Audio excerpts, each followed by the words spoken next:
السلام علیکم ورحمۃ اللہ وبرکاتہ. نحمده ونصلی علی رسولہ الکریم. اما بعد فاعوذ باللہ من الشیطان الرجیم. بسم اللہ الرحمن الرحیم. رب اشرح لی صدری وَيَسِّرْ لِي أَمْرِي وَاحْلُلْ عُقْدَةً مِّن لِّسَانِي يَفْقَهُوا قَوْلِي. اگر ہم یہ دیکھنا چاہیں کہ مدینہ میں آ کر ماحول کے پیدا کردہ عملی مسائل تو تھے، تو کیا بعثت کا اصلی مقصد بھول گیا تھا؟ تو ایسا نہیں تھا. آپ نے اپنے سامنے بنیادی اصول یہ رکھا تھا کہ ایسے طریقے اختیار کیے جائیں جن سے لوگوں کے دل اسلام کے لیے نرم ہو جائیں اور وہ جنگ کے بغیر اسلامی مقاصد تک پہنچنا ممکن ہو جائے. یہی وہ بات ہے جو آپ نے یوں بیان فرمائی: نصرت بالرعب علی مسیرۃ شہر. 1 مہینہ تک کی مسافت کے رعب سے میری مدد کی گئی ہے. اس عمل کے 2 خاص پہلو تھے. ایک جس کا تذکرہ سورہ انفال میں ہے، یعنی ایسی چیزوں کا حصول، ایسی قوت جس کی وجہ سے دشمنوں کو ڈرایا جا سکے، آیت نمبر 60 میں ہے. اور سورۃ توبہ کی آیت نمبر 60 میں تالیف قلب ہے. تالیف قلب کے تحت آپ نے لوگوں کو بہت مال دیا. تاریخ میں اس کی کوئی مثال نہیں ملتی. صفوان بن امیہ مکہ کے سردار تھے، بھاگ کر ایک گھاٹی میں چھپ گئے. آپ نے انہیں امان دے کر بلایا. حوازن کی فتح کے بعد آپ جارانہ کے مقام پر مال غنیمت کی دیکھ بھال کر رہے تھے. اس وقت صفوان بن امیہ بھی آپ کے ساتھ تھے، ابھی حالت کفر میں تھے. وہ ایک گھاٹی پر پہنچے، بکریوں اور اونٹوں سے بھری ہوئی تھی. وہ حیرت کے ساتھ مسلسل اس کو دیکھتے رہے. آپ نے ان کو ایسے دیکھا تو پوچھا: ابو وہاب، کیا یہ مال سے بھری ہوئی گھاٹی تمہیں پسند ہے؟ صفوان نے کہا: ہاں. آپ نے فرمایا: ہو لک وما فیہ، وہ اور اس میں جو کچھ ہے سب تمہارا ہے. صفوان نے یہ سن کر کہا: نبی کے سوا کسی کا نفس اتنی بڑی سخاوت نہیں کر سکتا. میں گواہی دیتا ہوں کہ اللہ کے سوا کوئی معبود نہیں اور محمد صلی اللہ علیہ وسلم اس کے بندے اور رسول ہیں. اسی وقت اسلام قبول کر لیا. کنز الاموال میں والیوم 5 پیج 294 پر یہ واقعہ ہمیں ملتا ہے. پھر ہم دیکھتے ہیں کہ آپ کا زیادہ شادیاں کرنا، 1 سے زائد شادیاں کرنا بھی اسی سلسلے کی ایک کڑی تھی. ہجرت کے بعد آپ نے کئی شادیاں کی، بہت سے لوگوں سے رشتہ داریاں قائم ہو گئیں. ان کے دل آپ کے لیے، آپ کی دعوت کے لیے نرم پڑ گئے. پہلی شادی کے علاوہ جو آپ نے تقریباً 2 گنا عمر کی بیوہ سے کی تھی، دوسری شادیاں ازدواجی تقاضے کے تحت وقوع میں نہیں آئیں. دعوتی اور سیاسی فائدے حاصل کرنے مطلوب تھے. حدیبیہ کے معاہدے کی روح سے اب 2000 مسلمانوں کے ساتھ یا 1400 مسلمانوں کے ساتھ کعبہ کی زیارت کے لیے مکہ کی طرف گئے. 3 روزہ قیام کے دوران آپ نے سیدہ میمونہ بنت حارث سے نکاح کیا جو بیوہ ہو گئی تھی. ان کی 8 بہنیں تھیں جن کی شادیاں مکہ کے 8 ممتاز گھرانوں میں ہوئی تھی.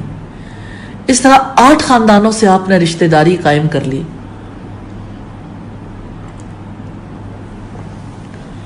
اور خالد بن ولید بھی میمونہ کے بھتیجے تھے. انہوں نے ان کو اپنے بچے کی طرح پالا تھا. نکاح کے بعد قریش کا سب سے بڑا فوجی سردار آپ کا بیٹا ہو گیا. اس کے بعد پھر خالد بن ولید مسلمانوں کے خلاف کسی مارکے میں نہیں نکلے، مسلمان ہو گئے. پھر ہم دیکھتے ہیں کہ اس تقریب سے آپ نے مکہ والوں کی دعوت ولیمہ کا بھی انتظام کیا تھا، مگر مکہ والوں نے کہا معاہدے کے مطابق صرف 3 روز ٹھہر سکتے ہیں. یہ مدت پوری ہو چکی، لہٰذا آپ مکہ والوں کو ولیمہ نہ کھلا سکے، جو در حقیقت تالیف قلب کے لیے بہت اہمیت رکھتا تھا. خالد بن ولید، عمر بن عاص دونوں ایک ساتھ مسلمان ہوئے. جب مدینہ پہنچے تو ان کو دیکھ کر ایک شخص چیخ پڑا. ان دو کے بعد مکہ نے اپنی نکیل دے دی.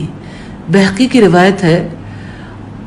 اور اسی طرح سے حضرت ام حبیبہ بنت ابو سفیان اور ان کے شوہر عبید اللہ بن جوش نے اسلام قبول کر لیا تھا. حبشہ چلے گئے. ان کے شوہر نے عیسائیت اختیار کر لی. اس کا انتقال ہو گیا. آپ نے ام حبیبہ سے نکاح کا منصوبہ بنایا. اس طرح آپ ابو سفیان کے داماد ہو جاتے تھے، جو بدر میں ابو جہل کے قتل ہو جانے کے بعد مکہ کے سب سے بڑے لیڈر تھے. آپ نے غائبانہ نکاح کا انتظام کیا، اس لیے کہ اندیشہ تھا کہ اگر ام حبیبہ حبشہ سے مکہ واپس آ گئیں تو ان کا والد نکاح نہیں ہونے دے گا. ام حبیبہ سے آپ کا نکاح غائبانہ طور پر نجاشی نے پڑھا دیا. اس کے بعد وہ سیدھی مدینہ بھیج دی گئیں. تاریخ بتاتی کہ اس کے بعد ابو سفیان کی مخالفت کمزور پڑ گئی، یہاں تک کہ فتح مکہ سے ایک دن پہلے انہوں نے اسلام قبول کر لیا. اس حکمت کا دوسرا پہلو وہ ہے جسے قرآن حکیم میں ارہاب کی پالیسی کہتے ہیں، یعنی طاقت کے استعمال کی بجائے طاقت کے مظاہرے کے ذریعے اپنا مقصد حاصل کرنے کی کوشش کرنا. احد کی جنگ 3 ہجری میں ہوئی. مسلمانوں کے لیے مکمل شکست بن سکتی تھی اگر ابو سفیان اپنی فوج کو لے کر واپس نہ ہو جاتا اور اگلے روز دوبارہ حملہ کرتا. چنانچہ روحہ کے مقام پر پہنچ کر ابو سفیان کو غلطی کا احساس ہوا. وہ فوج لے کر دوبارہ مدینہ کی طرف لوٹا. سخت ترین انتشار کی حالت میں بھی نبی صلی اللہ علیہ وسلم کا جنگی اطلاعات کا نظام اتنا مکمل تھا کہ آپ کو فوراً ابو سفیان کے ارادے کا پتہ چل گیا. آپ نے اقدام کا فیصلہ کیا. اپنی زخمی فوج کو منظم کر کے فوراً مکہ کی طرف کوچ کر دیا. حمراء الاسد تک پہنچ گئے جو مدینہ سے 8 میل کے فاصلے پر واقع تھا.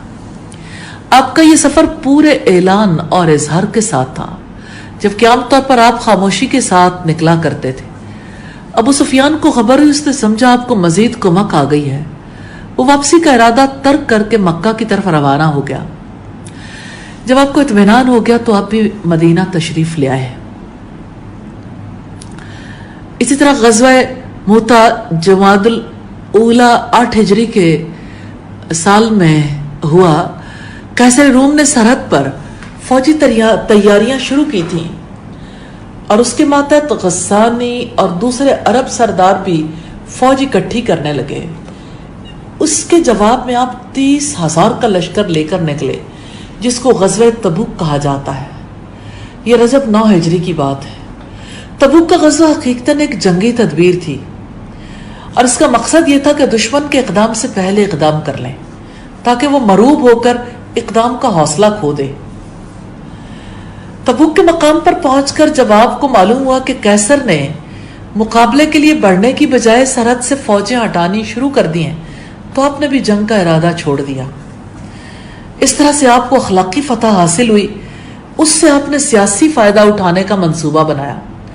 آپ نے تبوک میں 20 دن ٹھہر کر سرحد کے ان قبائل سے ربط قائم کیا جو رومیوں کے زیر اثر تھے. دومت الجندل کے عیسائی رئیس عقیدر بن عبد الملک کندی، ایلا کے عیسائی یوحنا بن روح، اور اسی طرح مقنا، جربا اور ازرو کے نصرانی روسا نے بھی جزیہ ادا کر کے مدینہ کی ماتحتی قبول کی. سیدنا ابو بکر صدیق کی خلافت کے بعد لشکر اسامہ کی روانگی بھی اسی قسم کا ایک واقعہ تھا. رسول اللہ کی وفات کے بعد قبیلہ طے کے سوا مدینہ کے اطراف کے سارے قبائل باغی ہو گئے تھے. اپنی تعداد کی کمی اور دشمن کی کثرت کی وجہ سے مسلمانوں کا حال ایسے تھا جیسے سردی میں بارش میں بھیگی ہوئی بکری ہو.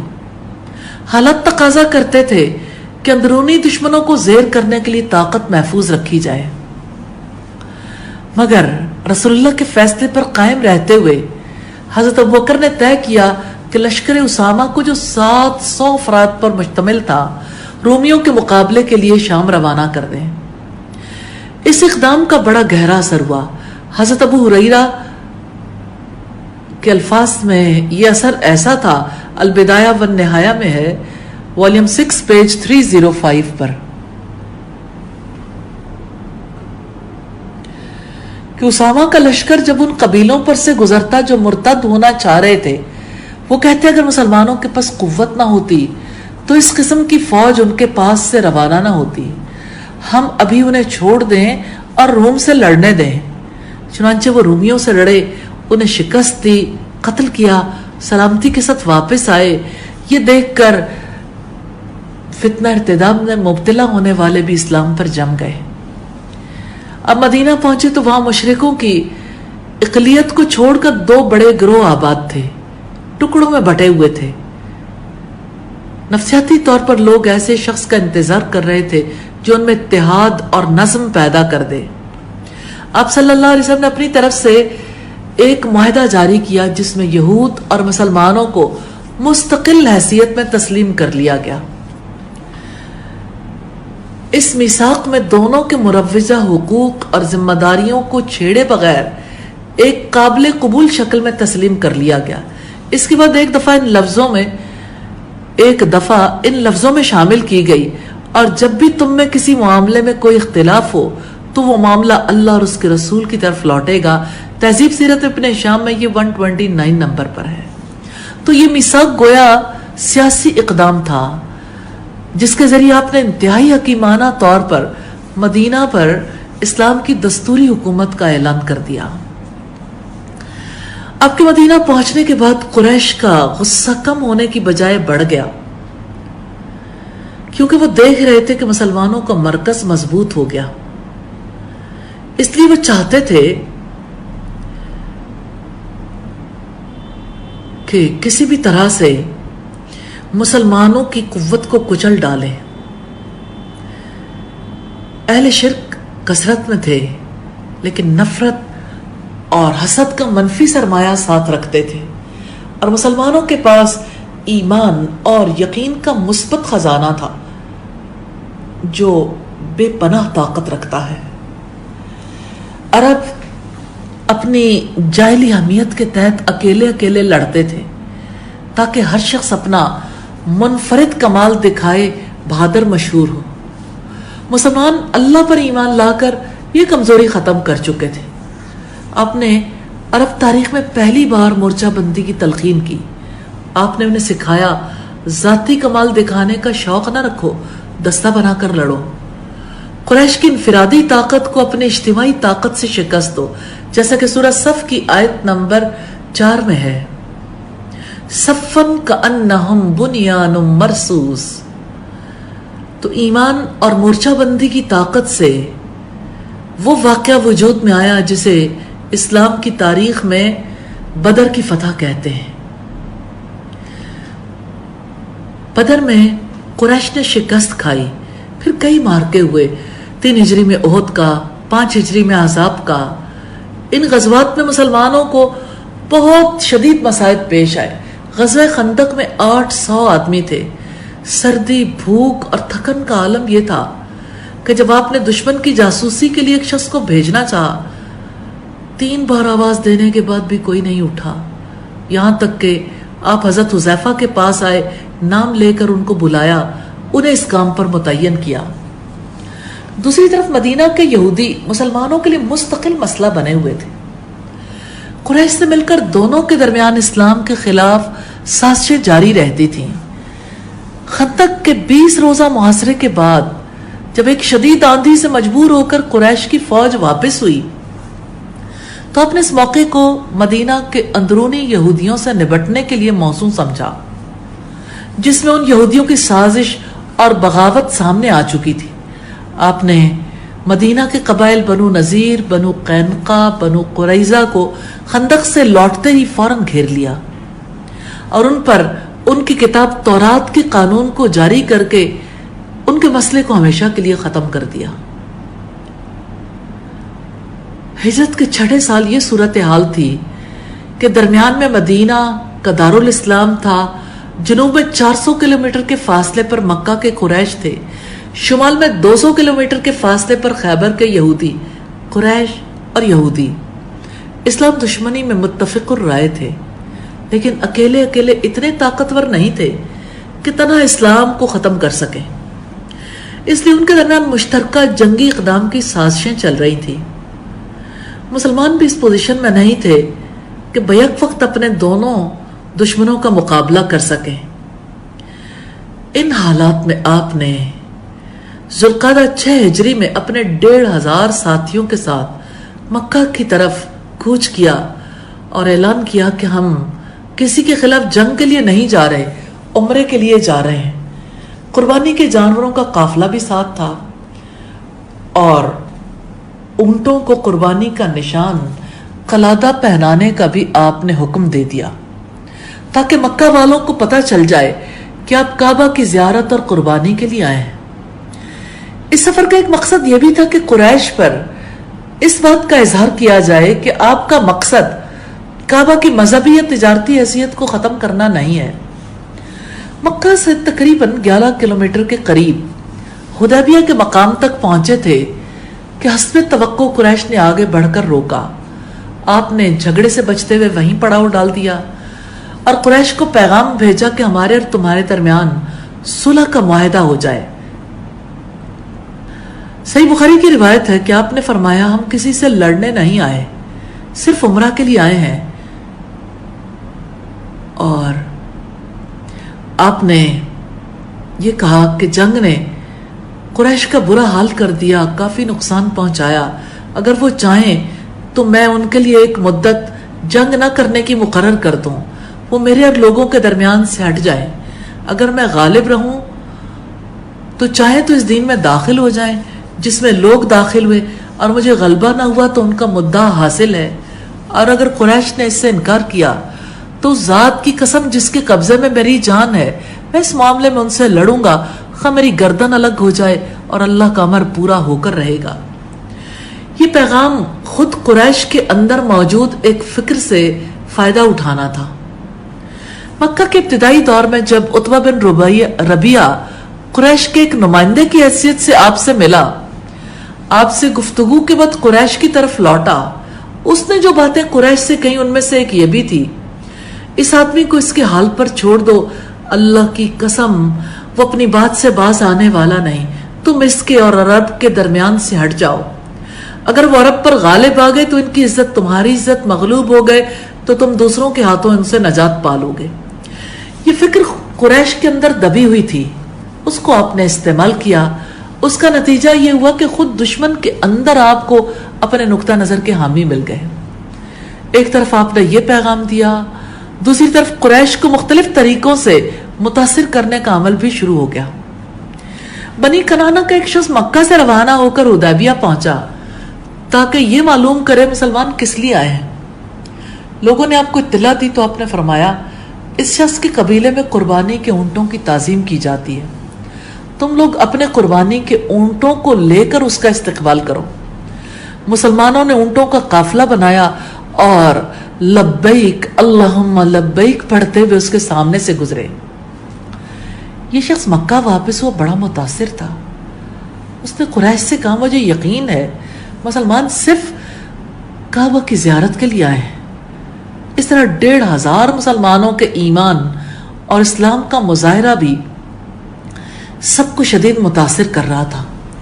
قریش کے ایک سفیر جب حدیبیہ پہنچا تو مسلمان صف بندی کر کے رسول اللہ کی امامت میں نماز پڑھ رہے تھے۔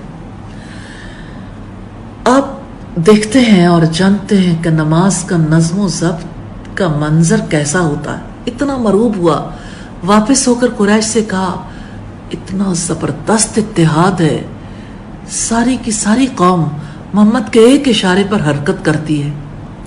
ایک سفیر نے دیکھا کہ جب رسول اللہ وضو کرتے ہیں تو مسلمان دوڑتے ہیں اور پانی زمین کے گرنے سے پہلے اپنے ہاتھوں میں لیتے ہیں، جب محمد بولتے ہیں سب کی آوازیں پست ہو جاتی ہیں، وہ ادب اور تعظیم کی وجہ سے ان کی طرف دیکھتے تک نہیں۔ سفیر نے واپس ہو کر قریش سے مسلمانوں کی اس وفاداری اور محبت کا ذکر کیا، وہ بھی سخت مرعوب ہوئے۔ بدیل بن ورقہ الخزائی کے ذریعے جب یہ پیغام قریش کو پہنچا تو ان کے ایک شخص عروہ بن مسعود نے تقریر کی، یہ البدایہ والنہایہ کی روایت ہے، اے میری قوم، کیا تم میں سے کچھ لوگ میرے والد کے برابر نہیں؟ لوگوں نے کہا کیوں نہیں؟ عروہ نے کہا کیا تم میں سے کچھ لوگ میری اولاد کے برابر نہیں؟ لوگوں نے کہا کیوں نہیں؟ عروہ نے کہا کیا تمہیں میرے اوپر شک ہے؟ لوگوں نے کہا نہیں۔ عروہ نے کہا اس آدمی نے تمہارے سامنے ایک بہترین تجویز پیش کی ہے، اس کو مان لو، مجھے جانے دو کہ میں اس سے بات کر لوں۔ آپ نے اعلان کر دیا قریش جس چیز کا بھی مطالبہ کریں گے میں مان لوں گا۔ پھر جنگ بندی کا معاہدہ لکھا جانے لگا، طرح طرح سے انہوں نے جاہلی حمیت کا مظاہرہ کیا، مسودے سے محمد رسول اللہ کو مٹا کر محمد بن عبداللہ لکھوایا، بسم اللہ الرحمن الرحیم کی بجائے بسمک اللہم لکھنے پر اصرار کیا، اور یہ دفعہ بڑھائی کہ قریش کا کوئی آدمی مسلمانوں کے ہاتھ لگے وہ واپس کرنے کے پابند ہوں گے، لیکن مسلمانوں کا کوئی آدمی قریش کے ہاتھ لگ جائے واپس نہیں کریں گے۔ انہوں نے یہ بھی اجازت نہیں دی کہ اس سال مکہ جا کر مسلمان عمرہ کریں۔ سارے صحابہ کے لیے یہ شرائط انتہائی گراں تھی، حتیٰ کہ ایک موقع پر عروہ بن مسعود نے کہا، اے محمد، یہ جو ادھر ادھر کے لوگ آپ نے ارد گرد جمع کیے ہیں یہ سب آپ کو چھوڑ کر بھاگ جائیں گے۔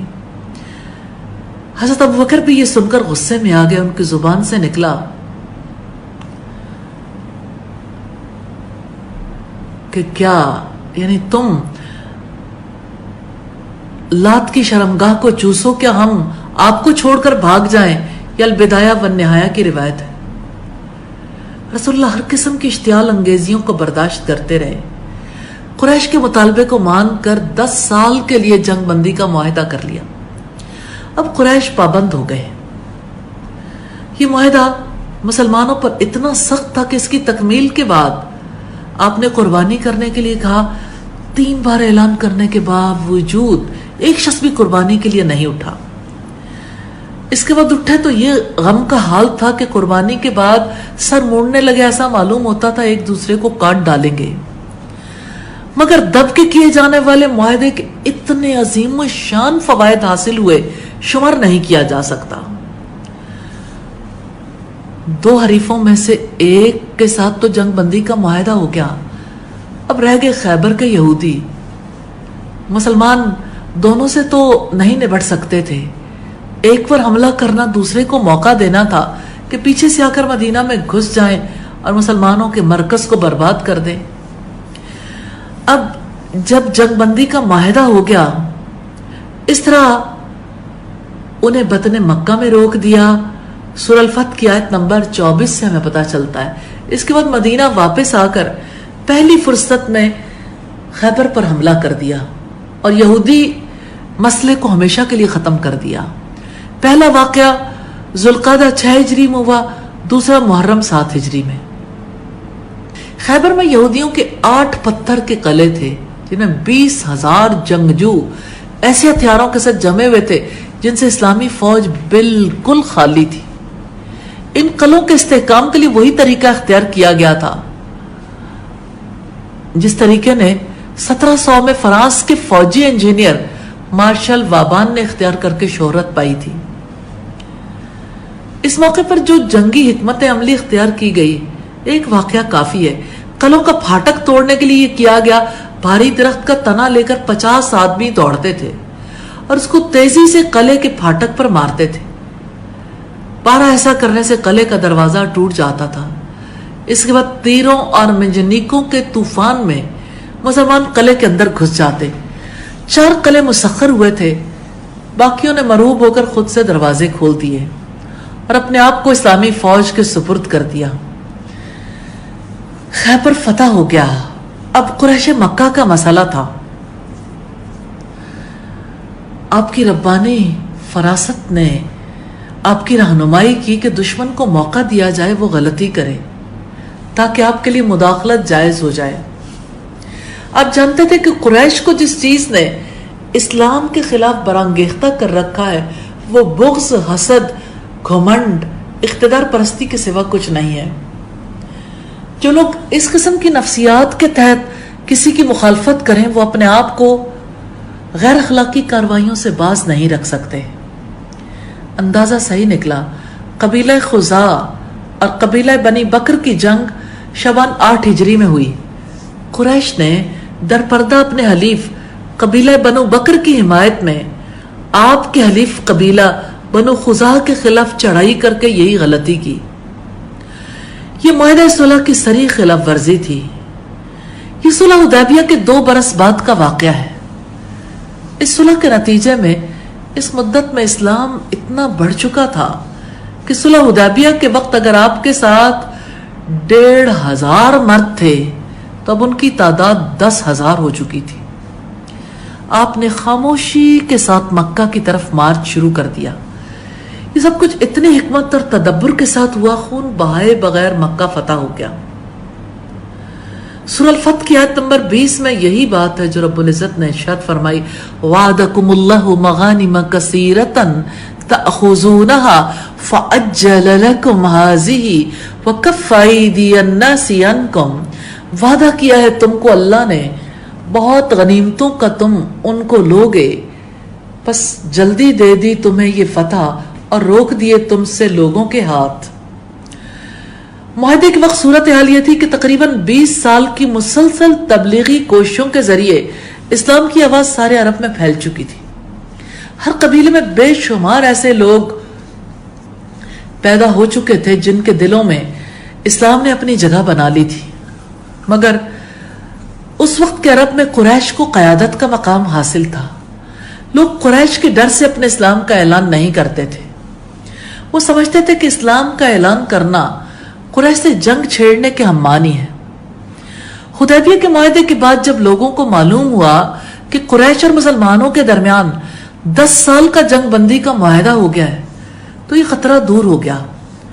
لوگ اسی طرح اسلام قبول کرنے لگے جیسے ٹریفک پوسٹ پر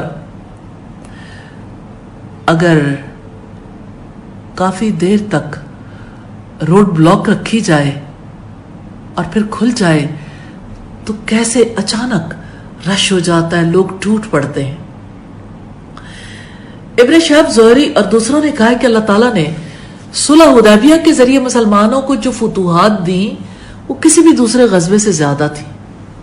فتح مکہ کے سال 10,000 افراد ایک ساتھ داخل ہوئے، جبکہ پہلے 3,000 سے زیادہ تعداد نہیں تھی، کیونکہ جب قریش نے جنگ بندی کر دی تو عربوں کو اسلام میں داخل ہونے کے لیے کوئی رکاوٹ نہ رہی، کیونکہ قریش کے غصے اور مقابلے کا خطرہ نہیں تھا۔ امام بخاری نے حضرت برا سے روایت کیا، انہوں نے بعد کے لوگوں سے کہا، تم لوگ فتح مکہ کو فتح سمجھتے ہو مگر ہم لوگ صلح حدیبیہ کو فتح کہا کرتے تھے۔ اس معاہدے کے ذریعے مدینہ کا اقتصادی محاصرہ ختم ہو گیا اور مدینہ کے تجارتی قافلے آزادی کے ساتھ مکہ سے گزرنے لگے،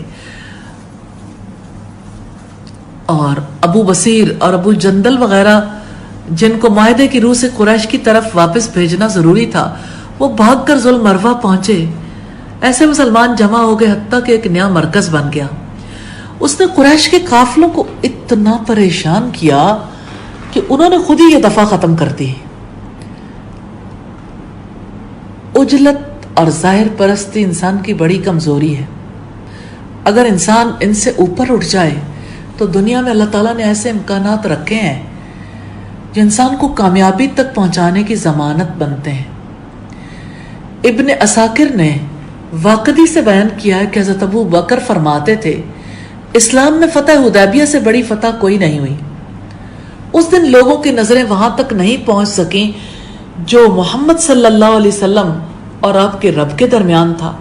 بندے جلدی چاہتے ہیں مگر اللہ تعالیٰ بندوں کی طرح جلدی نہیں کرتا، یہاں تک کہ معاملات وہاں پہنچ جائیں جہاں وہ ان کو پہنچانا چاہتا ہے۔ حقیقت پسندی دنیا میں نایاب ہے، لیکن حقیقت پسندی وہ چیز ہے جو کسی کامیابی تک پہنچنے کا واحد یقینی راستہ ہے۔ خیبر سے فارغ ہونے کے بعد آپ نے ایک اور مہم کی تیاری شروع کر دی۔ کوئی نہیں جانتا تھا، آپ نے کسی کو نہیں بتایا تیاری کس کے خلاف ہے، حتیٰ کہ حضرت ابوبکر کو بھی نہیں پتا تھا کہ آپ کس جگہ کا ارادہ کرنے والے ہیں۔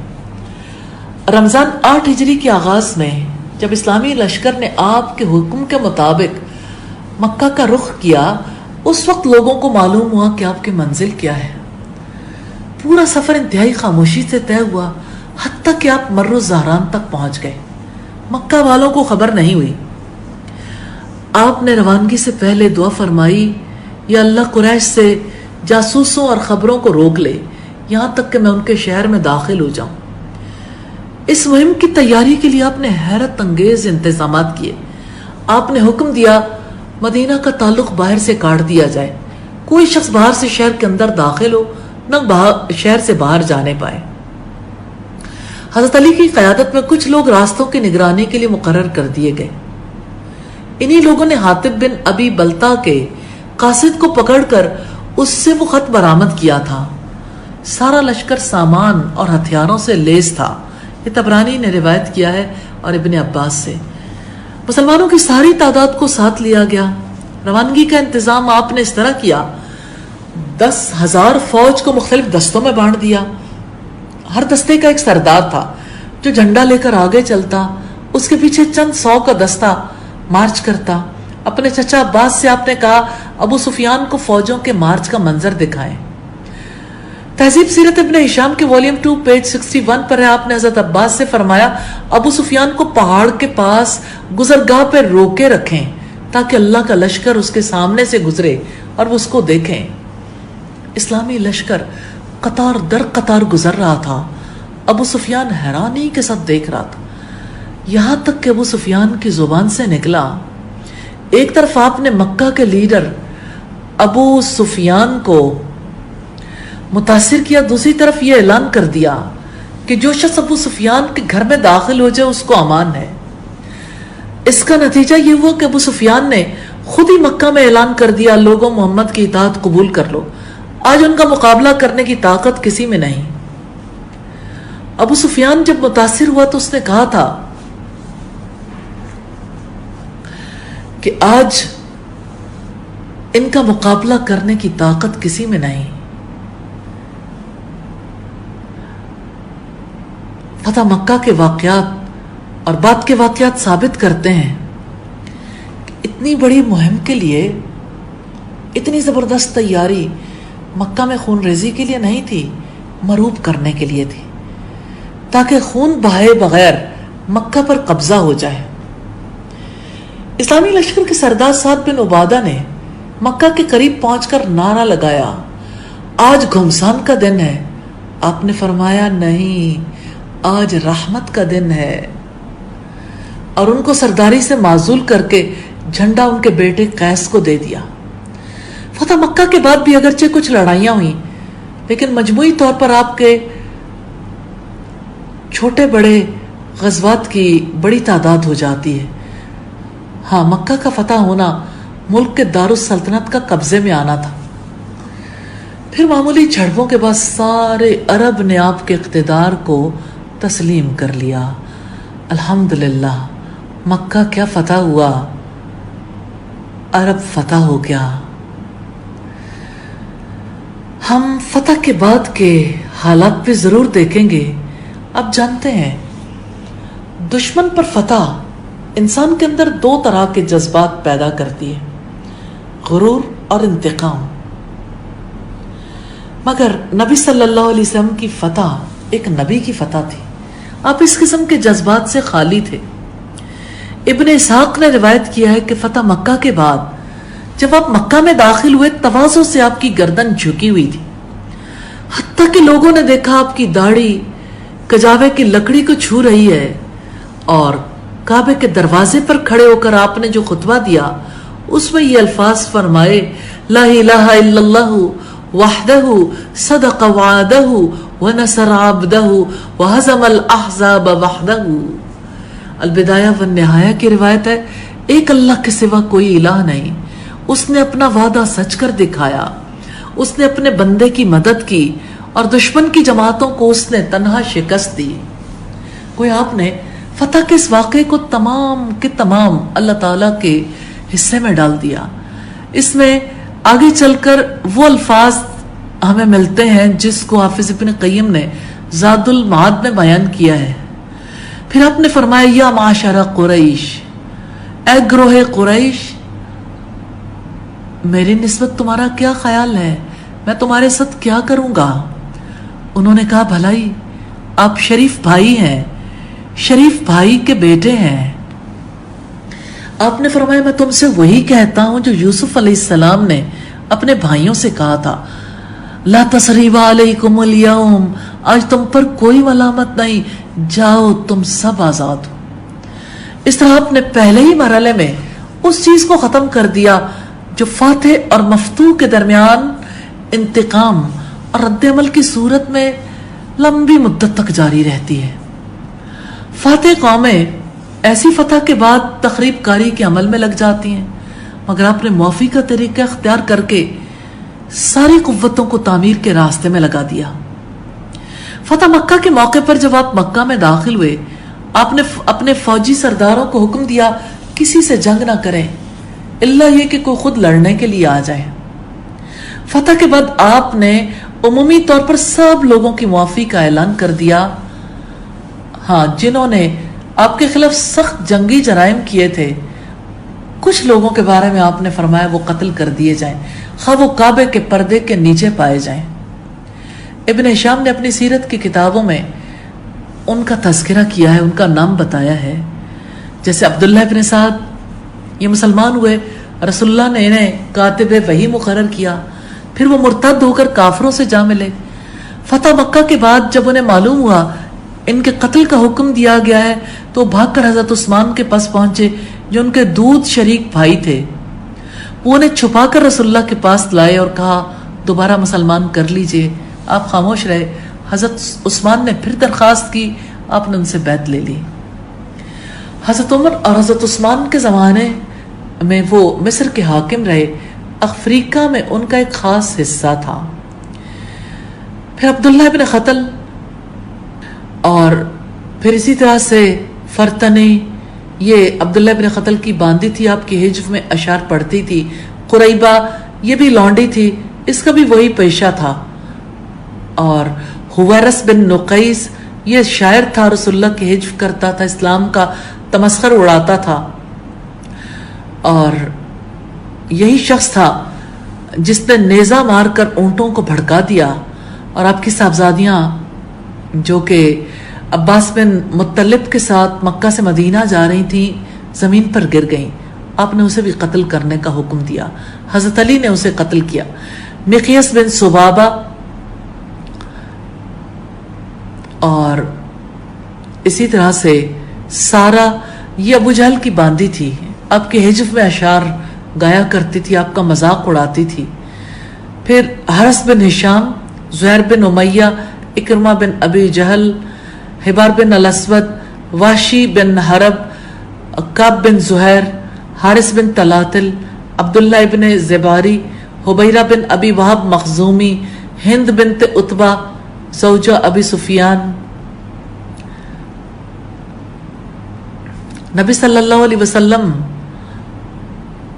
نے جن لوگوں کو قتل کرنے کا حکم دیا تھا کسی نہ کسی بڑے جرم کی وجہ سے، فتح مکہ کے بعد 17 مردوں اور عورتوں کے قتل کا آپ نے حکم دیا تھا۔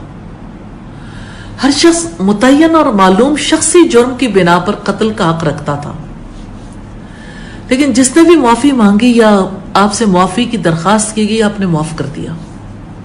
معافی طلب کرنے والوں میں سے کسی کو بھی قتل نہیں کیا گیا۔ 11 آدمیوں نے معافی طلب کر لی، 5 لوگوں نے درخواست نہیں کی، وہ قتل کر دیے گئے۔ ایک آدمی مکہ سے دور بھاگ گیا، طبعی موت سے اس کا خاتمہ ہوا۔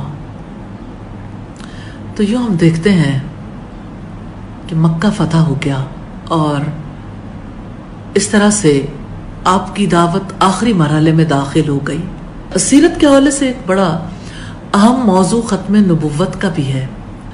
نبی صلی اللہ علیہ وسلم کا اپنے دور میں کیا حال تھا؟ نبوت کے ابتدائی زمانے میں ایک شخص کعبے کی زیارت کے لیے آیا، واپسی پر لوگوں نے پوچھا مکہ کی خبر بتاؤ۔ اس نے جواب دیا محمد نے نبی ہونے کا دعویٰ کیا ہے اور ابو قحافہ کا لڑکا اس کا ساتھ دے رہا ہے۔ اس سے پتہ چلتا ہے کہ لوگوں کے ذہن میں آپ کی کیا تصویر تھی۔ لیکن صدیاں گزر جانے کے بعد اب صورتحال مختلف ہے۔ اب یہ ایک اسٹیبلشڈ فیکٹ ہے، آپ کی نبوت کا معاملہ نزاعی معاملہ نہیں ہے،